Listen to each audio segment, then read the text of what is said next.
Welcome once again to Lehto's Law. Here's Steve Lehto. I've talked before about speed cameras and red light cameras and the various machines that humans set up to catch other humans breaking the law. And generally speaking, these things are reviled. And some states don't allow them. Some states do. Some states make it city by city. They can just do whatever they feel. But like I said, generally speaking, most people don't like them. And once in a while, I get someone who says, well, Steve, if they keep people from running red lights, then I'm in favor of them. Well, the problem with the red light cameras is often they will give a portion of the proceeds of the tickets to the company that runs the camera. And then the camera company will say, well, by the way, can we shorten the yellow light? We can make more money that way. And they shorten the yellow lights. So they also have speed cameras set up in places. And Michigan does not have these, so I don't speak from personal experience, but I know speed cameras are set up and it's a device that sits there. It's got, built-in radar gun. And if you're approaching it and you're going too fast, the thing will then make a note of you, photograph you, usually the front and back of the car as you go by. And if they can make out the license plate and see the driver, they'll send a ticket. And quite often they'll send a ticket even if they can't see the driver. Hope it gets paid. So here's the funny thing out of Canada. It turns out people in Canada, although polite as they are, they don't like speed cameras either. Or at least some people don't. An 800-pound photo radar speed camera was stolen from a Toronto intersection. Catherine DeClerc wrote a story for CTV News out of Toronto. And an 800-pound, the first thing I thought was going to be a story about an 800-pound gorilla. That's what you always hear, But an 800-pound photo radar speed camera. And here's the point. That's a heavy thing. Now, it's been a while. I never was much into weightlifting. But I'm aware of the weight of certain things. But 800 pounds is a lot of weight. It's a lot of weight. So a photo radar speed camera was stolen from a Parkdale neighborhood in June.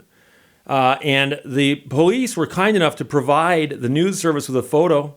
We don't know if this is the actual camera stolen. Have you seen this speed camera? I don't know if it's going to be on the side of milk cartons or not, but Toronto's police service is asking for the public's assistance after an 800-pound photo radar speed camera was stolen earlier this month. According to investigators, the city-owned camera was installed near Jameson Avenue and Queen Street and was taken sometime between June 10th and June 12th. They're not even sure. There's so much going on here. First of all, the thing weighs 800 pounds. Now, I don't know if it's on wheels or not, if it can be dragged away. It would take some effort.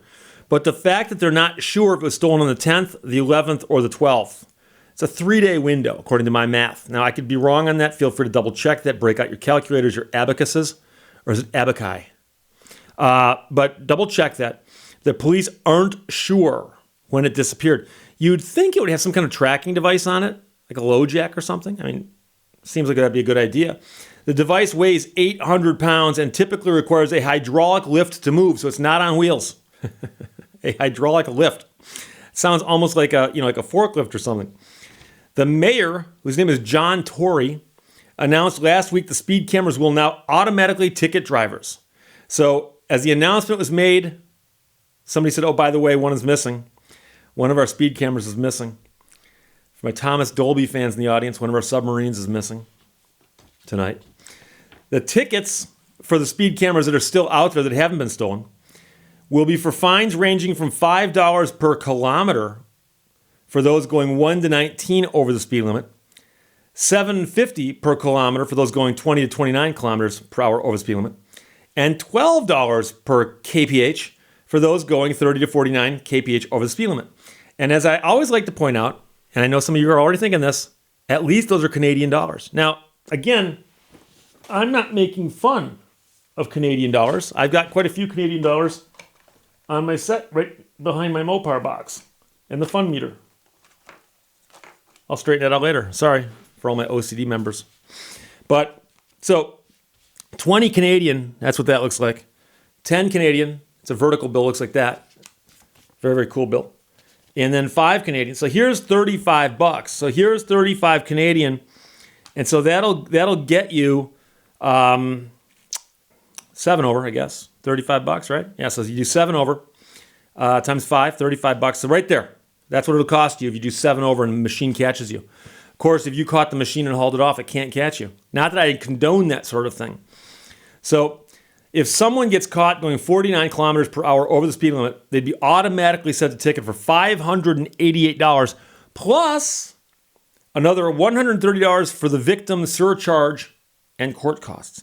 Now you might say, Steve, victim surcharge, who's the victim here? Well, the photo radar speed camera obviously is, because you made it do some work. I'm joking. And the court costs?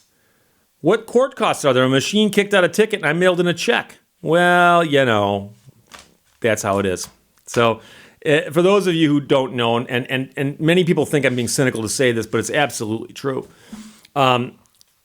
Most things like this, the speed cameras and the red light cameras, are simply revenue generators. They might have some small impact on public safety, but it's de minimis, as I like to say. And in reality, this is just something to generate revenue for the municipality. It's all it is. It's all it is. And so when they put these things in, it's just like a tax on the cars. And now you say, Steve, if you drive the speed limit, you don't speed and you don't run a red light, these machines don't get you, it's not a tax on you. No, it's not. But most people at some time in their lives have gone a mile or two or a kilometer or two over the speed limit per hour. Just a little. Once in a while. So if we actually ticketed every single person, which is what these machines often do, at some threshold, then yeah, it generates a lot of money, but it doesn't do much to create public safety, and it does generate tons and tons and tons of bad will, assuming that's the opposite of goodwill. So goodwill is when you get people feeling good about you, and the opposite of that is when people start feeling bad about you. And so there are going to be people, for instance, who will go to Toronto. And Toronto is a destination place for many people in North America, both in Canada and the US. There will be people who go to Toronto and come home to a ticket that they got because they passed an 800-pound machine at the side of the road a little bit too fast. And it's not going to leave a good taste in their mouth, as they say. And so it is a question about whether or not the amount of money you're going to scrape off the drivers as they pass by is worth the loss of goodwill you're going to get from having these things. So it's an ongoing debate.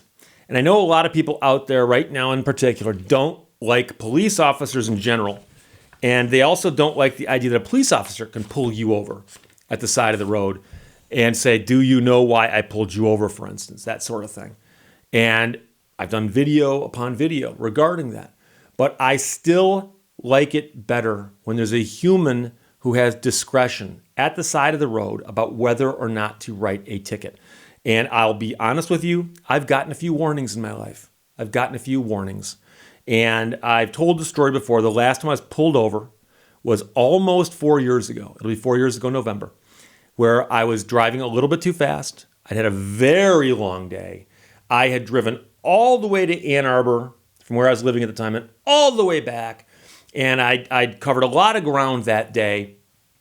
I spoke to a class at the University of Michigan about automobiles. And when the police officer pulled me over, I don't know if he asked me, do you know why I pulled you over? But he said, I clocked you. And he said he clocked me doing 11 or 12 over, something like that. It wasn't a lot. And it was, I had just gotten off a major freeway. I was driving down a country road that was straight and flat and no one else is on it. And was I doing 10 or 11 over? Probably. And the police officer said, you're speeding. And I again, you are free to play this any way you want at the side of the road. I would never argue with you so long as you promise not to argue with me when the result is good. Meaning, any plane landing you walk away from is good. Any police interaction at the side of the road you walk away without a ticket, figuratively speaking, as you're driving away, is good. And when the police officer walked up, I did everything I talked about in the videos. I rolled the window down, hands at 10 and 2, addressed him like this, turned the dome light on before he got to the truck, and he appeared to appreciate that. And when he asked me for my license, I said, I'm going to reach for my wallet now. It's underneath me. Is that okay? And he said, yep. And he smiled when I said that, and I think he recognized I was trying to make it easier on him. And he walked back and he said, I'm curious. He goes, where do you live? And I said, I live literally 3 miles that way. I'm almost home. And he looked at my license and he realized I was telling him the truth. And I said, dude, it's been a long day. I'm sorry. And he goes, well, here you go. just slow down. Slowed down for the last 3 miles home. Worked for me. But if that had been a machine, boom, it would give me a ticket. A couple days later, I get a ticket in the mail. Congratulations, pay this money. Now, 11 over, again, this is all in kph versus mph, but 11 over would have cost me a couple bucks. And again, this is Canadian, but it would have been $5 per kph, so $55, plus the $130 victim surcharge, so $185, and court costs. So who knows? Would have cost me a bunch of money. So what I primarily don't like about the machines taking over is not that someday that my toaster will become self-aware and lead a revolt in the kitchen. I'm more concerned about simply the fact that there's no discretion available at the side of the road. And, I've known some police officers fairly well. I've dealt with hundreds of them in my career. And I can tell you that if you meet a police officer who's been serving an area for a length of time, they know the community, they know the people, they deal with what's going on there. You want a good police officer at least to have discretion, because they recognize that, yeah, this one might not deserve a ticket.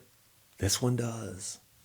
So that's what that's all about. So again, if you know the whereabouts of the 800-pound gorilla, photo radar speed camera from Toronto, please, the Toronto police would like to know where it is. The only question I really have, and I will follow up on this if we ever find out, is if someone stole it and they're sitting on it, or if they just simply took it and dumped it someplace. Like, is it at the bottom of a lake right now? And I think it's a 50-50 on that one. So there you go. Questions or comments, I will talk to you later. Bye-bye. Thank you for watching Lehto's Law. You can never cross the ocean until you have the courage to lose sight of the shore.